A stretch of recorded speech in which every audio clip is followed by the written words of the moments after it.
আজ নিমতৌড়ে সিপিএম জেলা কার্যালয়ের সংবাদ মাধ্যমের মুখোমুখি হলেন সিপিএম নেতা সুজন চক্রবর্তী।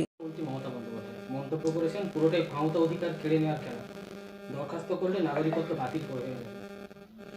তো নাগরিকত্ব আইনের পর 5 বছর হয়ে গেল, রুলস ফ্রেম না করে ঠিক ভোটের মুখে রুলস ফ্রেম করলো কেন?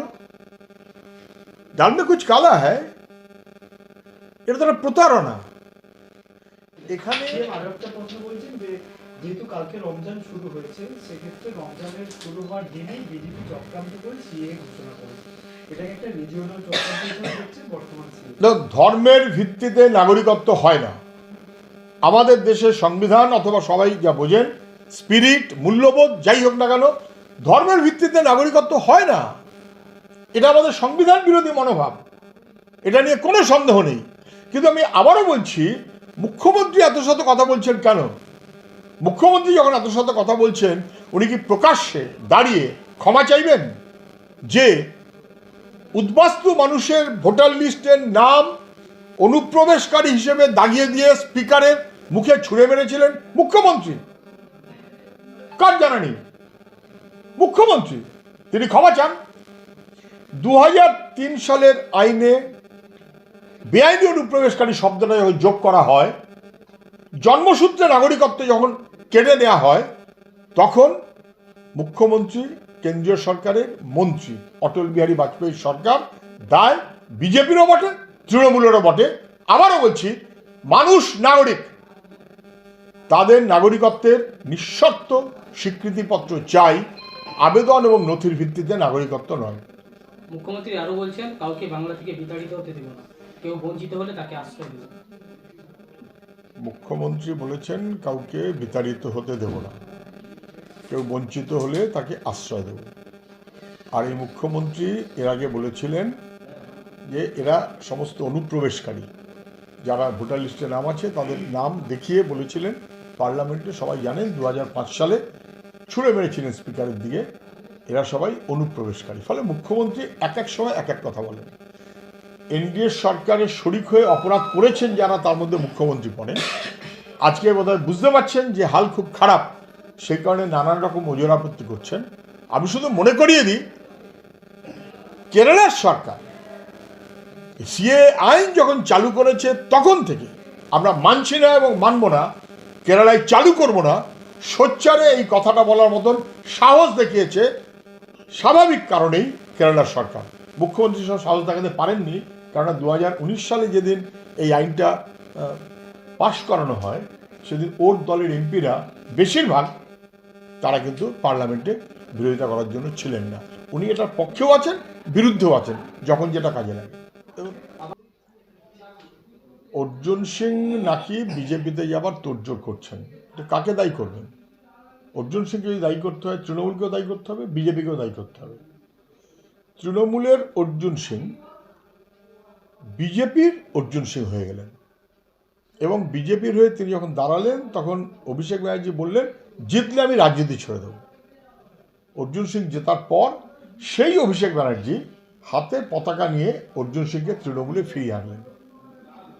ফলে তৃণমূল থেকে বিজেপি, বিজেপি থেকে তৃণমূল, তাহলে সঙ্গতভাবেই আবার তৃণমূল থেকে বিজেপি হওয়া যায়। আমি আবার একই কথা বলছি, ধান্দা পোষালে তৃণমূল, কারণ ধান্দাবাজির জন্য তৃণমূল।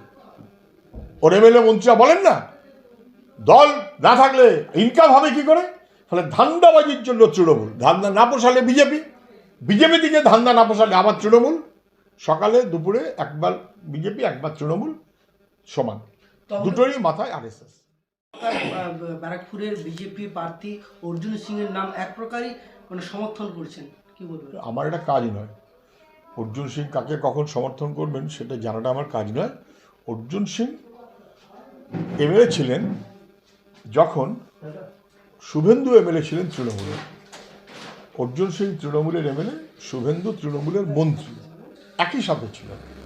এখন শুভেন্দু অধিকারী বিজেপি হয়েছেন, ফলে ঝাঁকের কই, বিজেপির মনোভাব নিয়ে তৃণমূল করেছেন, এখন তৃণমূলের মনোভাব নিয়ে বিজেপি করবেন, এটা ওদের ব্যাপার, কিন্তু আমার কোনো কমেন্ট করার কিছু নেই।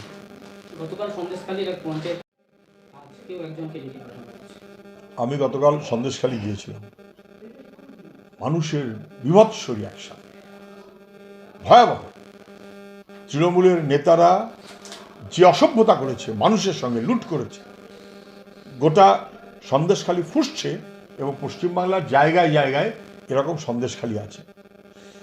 শিবু শাহজাহান রাই তৃণমূল, লুঠেরা বাহিনী তৃণমূল, তাদের হাতে বন্দী রয়েছে কার্যত তৃণমূল। বাস্তবটা এরকম। এবং তারপর পুলিশ যতই ধামাচাপা দেবার চেষ্টা করুক, পুলিশ মন্ত্রী যতই ধামাচাপা দেবার চেষ্টা করুক, জনতার চাপে, কোর্টের অর্ডারে শেষমেশ সিবিআই শিবু শাহজাহানদের 3 সঙ্গীকে আপাতত গ্রেপ্তার করেছে। এরকম আরো অনেক গ্রামে গ্রামে আছে। এই লুঠেরাদের সবার বিরুদ্ধে শাস্তি চাই। সিটিজেনশিপ অ্যামেন্ডমেন্ট অ্যাক্ট হয়ে যাওয়ার 5 বছর পর রুলস তৈরি হল। যারা রুলস তৈরি করলেন তারা যেন মনে রাখেন যে এই বিজেপির রাজ্য সরকার আসামে তারা মানুষকে বেনাগরিক করেছে। একার জন্য প্রচুর মানুষকে বেনাগরিক করেছে। তাহলে বিজেপি আসামে বেনাগরিক করার জন্য পার্টি করেছে, সরকার করেছে।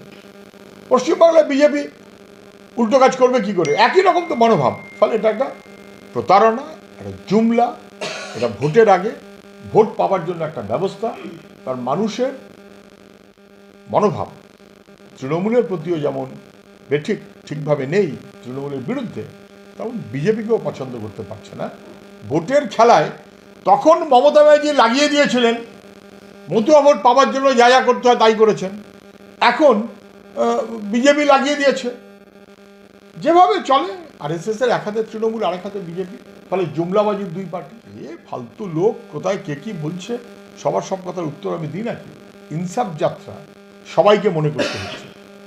আমাদের যারা বিরোধিতা করছেন তাদেরকেও ইনসাফ যাত্রা মনে করতে হচ্ছে। 7ই জানুয়ারির ইনসাফ যাত্রা মানুষকে ভরসা জোগানোর জন্য। এবং যারা এই কদিন আগে ব্রিগেড করেছেন তারা বুঝেছেন ব্রিগেডের লোক জোটেনি, লোক জুটবে না, র্যাম্প বানিয়ে ফ্যাশন প্যারেড করার জন্য। একটা হচ্ছে মানুষকে ভরসা জোগানোর ব্রিগেড, ইনসাফ ব্রিগেড 7ই জানুয়ারি। আরেকটা হলো ফ্যাশন শো, ফ্যাশন প্যারেডের জন্য র্যাম্পে হেঁটে বেড়ানো, সেটা হলো বোধহয় 10ই মার্চ কিছু একটা। সেই কারণে তৃণমূলের নেতারাও কথায় কথায় বিচ্ছে তো বটে, ইনসাফ যাত্রা কথাটা ওদের মনে করে তির্যক কথা বলতে হচ্ছে। আমি জানি না শান্তনু ঠাকুর কোথা থেকে কি জানি কি বলছেন। উনি যে ভোটে দাঁড়িয়েছিলেন সেটা কোন কার্ডের ভিত্তিতে ভোটে দাঁড়িয়েছিলেন? নাগরিক ছাড়া কেউ ভোটে এমপি হয় নাকি, মন্ত্রী হয়? তাহলে উনি কি মন্ত্রী নাগরিক নন? কি কার্ড ছিল ওর কাছে? বামফ্রন্টের আমলে অথবা কেন্দ্রের সরকার যখন যে থেকেছে, যে কার্ড মানুষের প্রাপ্য সেই কার্ডের ভিত্তিতেই 8-10 জনের মতন উনিও নাগরিক, সেই কারণেই ভোটে দাঁড়িয়েছিলেন, সেই কারণেই এমপি হয়েছিলেন, সেই কারণেই মন্ত্রী হয়েছিলেন। ফলে ওর এই কথার যে কোনো মূল্য নেই সবাই জানে এবং বোঝে। আমাদের কথা হচ্ছে মানুষ নাগরিক, কাউকে নাগরিক করতে হবে না, মানুষ নাগরিক। নাগরিকত্ব কেড়ে নেবার ব্যবস্থা করেছিল বিজেপি। সঙ্গে বৈঠক বসছে। মুখ্যমন্ত্রী ঘুরে ফিরে বেড়াচ্ছেন, কোথায় কোথায় কি বৈঠক করছেন, হাবড়ায় কি বৈঠক করেছেন, ভোটের জন্য সব বিভিন্ন অংশকে ডাকছেন। এত 10 বছর ধরে করলেনটা কি? যেমন ঠিক ভোটের আগে 150টা গাড়ি দিয়ে রাজবংশীদের হয়ে কথা বলতে হবে, তাহলে এতদিন করলেনটা কি? এই 10-12 বছর ধরে কি করলেন? মুখ্যমন্ত্রী উত্তর দেবেন না। ভোট আসলে ওদের সব মনে পড়ে, ওরা মনে করে মানুষ বুঝি কেবলমাত্র ভোটের প্রজা। আরে মানুষ নাগরিক, সে তার নাগরিকত্বের অধিকার ছাড়বে না, ছাড়তে রাজি না। প্রাক্তন বিচারপতি ভরতপুরের এমএলএ সে ইউসুফ পাঠান নাকি একটা কি ক্যান্ডিডেট হয়েছে, বলেছে আমরা ওর মধ্যে নেই, আমি সমর্থন দেব না, আমরা তার বিরোধিতা করছি, প্রয়োজনে দল করব। তোমাদের পাঠাইনি, আমি তোমাদের বড্ড লেট অফিসে। লোকসভা ভোটে কংগ্রেসের কি এখন জোট হচ্ছে না? ভারতবর্ষের এই নির্বাচনে সবাই বুঝতে পারছেন বিজেপির হাল খুব খারাপ, খুব খারাপ। তৃণমূল যেমন যে কোনো দিন ভেঙে যাবে করছে, একটা দলের মধ্যে নানান রকমের চলছে, ব্রিগেডের লোক জোটেনি, ভাষণবাজি হয়েছে, তেমন বিজেপির হাল খুব খারাপ সারা দেশে। হরিয়ানায় সরকার মুখ্যমন্ত্রী পদত্যাগ করছেন, ওখানে এমপি দল ছেড়ে দিয়ে চলে যাচ্ছেন, ইত্যাদি ইত্যাদি। এই নানান রাজ্যে নানান রকমের ঘটনা, মানুষ বিক্ষোভ করছেন। ফলে বিজেপি এবং তৃণমূল দুয়ের হাল ভালো না। বিজেপি এবং তৃণমূলের বিরুদ্ধে মানুষকে ভরসা জোগানো, মানুষকে সঙ্গে নিয়ে এই ব্যবস্থা আমাদের করতে হবে, সবাইকে সঙ্গে নিয়ে যারা বিজেপি এবং তৃণমূল বিরোধী। আমরা সেই পথেই আছি। লোকসভা প্রার্থী বহরমপুরে তাকে মানছেন না, কি বলবেন? ধরি তৃণমূলের প্রার্থী তালিকা ঘোষণা হওয়ার পর বোধহয় এখনো একদিন, দেড় দিন না দুদিন কেটেছে, এরই মধ্যে সব আস্তে আস্তে প্রকাশ হয়ে যাচ্ছে। ভরতপুরের এমএলএ তৃণমূলের হুমায়ুন কবির তিনি প্রকাশ্যেই বলেছেন যে ওখানে যে এমপি পদপ্রার্থী করা হয়েছে তৃণমূলের, যাকে বোধহয় ইউসুফ পাঠান নাম, তিনি মানছেন না, তিনি তার পক্ষে থাকবেন না, তিনি তার বিরোধিতা করবেন এবং প্রয়োজনে দল খুলবেন। সবাই বুঝতে পারছে যে বিজেপির সাহায্য বা সুবিধে করে দেবার জন্য তৃণমূল ক্যান্ডিডেট করেছে ওখানে, না বোঝার কিছু নেই। তৃণমূল যে বিজেপির কোলে খেলছে তা না বোঝার কোনো কারণ নেই। তৃণমূলের প্রার্থী তালিকা দেখলে বোঝা যাচ্ছে নরেন্দ্র মোদীর সম্মতি নিয়ে তৃণমূলের প্রার্থী তালিকা করা হয়েছে। যেমন ভরতপুরের তৃণমূল এমএলএ রিয়াক্ট করছেন, তেমন সাংসদ এখন তৃণমূলের অর্জুন সিং তিনি রিয়াক্ট করছেন, তেমন ওই ভোটে দাঁড়িয়েছিলেন বোধহয় বাঁকুড়ার সভাপতি না কি একটা কি হয়েছিলেন, সায়ন্তিকা নাকি নাম, তিনি রিয়াক্ট করছেন। তলায় তৃণমূলের পুরনো কর্মীরা সবাই বলছেন তৃণমূল এখন জুমলার পার্টি, লুঠের পার্টি, মেরে খাওয়া পার্টি, তৃণমূলের সঙ্গে থাকা যায় না। মুর্শিদাবাদ লোকসভার যেমন তৃণমূল তেমন বিজেপি। তৃণমূলের প্রার্থী তালিকা ঘোষণা হওয়ার পর যেমন তৃণমূলের লোকেরা তার বিরোধিতা করছেন বিভিন্ন জায়গায়, পুরনো যারা তৃণমূলের কর্মী তারা বুঝে গেছেন এ দলটা রাজনীতির দল না, লুঠেরাদের দল, পিসি ভাইপোর দল। তারা রাস্তায় নামছেন, প্রতিবাদ করছেন, পছন্দ করছেন না। বিজেপিও তাই। সম্ভবত মুর্শিদাবাদে কোথাও একটা ইতিমধ্যে প্রকাশিত হয়েছে কে প্রার্থী, তার বিরুদ্ধে বিজেপি নেমে পড়েছে যে উনি দুর্নীতিগ্রস্ত। তারা বলছে উনি তৃণমূলের লোক। ফলে তৃণমূলের লোককে বিজেপি প্রার্থী করেছে, বিজেপির লোককে তৃণমূল প্রার্থী করেছে। সেই কারণে আমরা বলছি বিজেপি আর তৃণমূল আসলে এক জায়গায় দাঁড়িয়ে আছে, তার বিরুদ্ধে সবাইকে ঐক্যবদ্ধ করতে পারাটাই আমাদের কাজ। বিজেপির প্রার্থী তালিকা ঘোষণা এবার বেড়ে যাচ্ছে বাংলায় মানুষ নিজের ভোট নিজে দিতে চাইবে, নির্বাচন কমিশনের সেটা ইনশিওর করা কাজ। নির্বাচন কমিশন কি করবে, মানুষ পারলে রুখবে, এবং যদি মানুষ নিজের মতো ভোট দিতে পারে তাহলে তৃণমূল আউট, বিজেপি আউট। জেলায় এলেন অভিজিৎ গঙ্গোপাধ্যায়, তার আগেই অভিজিৎ গঙ্গোপাধ্যায়ের নামে পোস্টার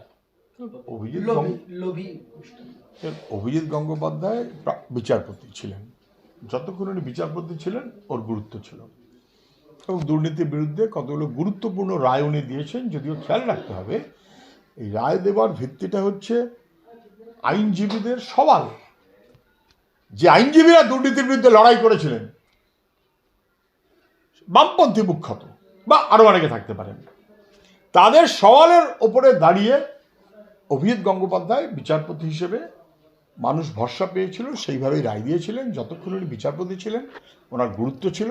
কিন্তু বিচারপতি পদ শেষ হবার ঠিক আগে দল ছেড়ে জাম্প দিলাম, কেননা আমাকে একটা কোথাও ভোটে দাঁড়াতে হবে, দল করতে হবে, বিজেপির অভিজিৎ গঙ্গোপাধ্যায় আমার কাছে কোনো গুরুত্ব নেই। Bureau report, D Bangla news.